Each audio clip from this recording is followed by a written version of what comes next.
বাগেরহাটের ঐতিহাসিক খান জাহান আলী রহমতুল্লাহ আলাহি মাজারের দিঘিতে কুমিরের হামলায় নিখোঁজ হওয়া 7 বছর বয়সী শিশু ফাতেমার মরদেহ উদ্ধার করা হয়েছে।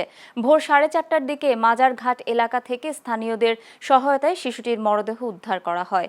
এর আগে সোমবার রাত 8টার দিকে গোসল করতে দিঘিতে নামার সময় একটি কুমির তাকে টেনে পানির গভীরে নিয়ে যায়। শিশুটি চিৎকার শুনে স্থানীয়রা দ্রুত ঘটনাস্থলে ছুটে এসে নৌকা নিয়ে উদ্ধার তৎপরতা শুরু করেন। পরে খবর পেয়ে ফায়ার সার্ভিসের সদস্যরাও অভিযানে যোগ দেন। রাতভর খোঁজাখুঁজির পর ভোরে মরদেহ উদ্ধার করা সম্ভব হয়। স্থানীয় সূত্র জানায়, নিহত ফাতেমা মাজার প্রাঙ্গণে বসবাসকারী এক মানসিক ভারসাম্যহীন নারীর মেয়ে ছিল এবং মায়ের সঙ্গেই সেখানে বসবাস করত।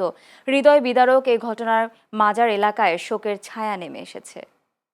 হয়তো যেহেতু মেয়েটা মুসলমান, আমরা সৎকারের ব্যবস্থা করব এবং স্থানীয় প্রশাসন, জেলা প্রশাসক মহোদয়, পুলিশ সুপার মহোদয় গতকালকে তারাও এখানে পুলিশের তৎপরতা ছিল, উপস্থিত ছিলেন। আমরা অচিরে খান জাহানের মাজারে আগত দেশি বিদেশি মেহমান তাদের নিরাপত্তা নিশ্চিত করে কিভাবে কুমির রাখা যায় বা কুমিরকে সংরক্ষণ করা যায় এ ব্যাপারে আমরা ব্যবস্থা নেব। আপনাদের সহযোগিতা চাই যাতে আর দুর্ঘটনা না ঘটে।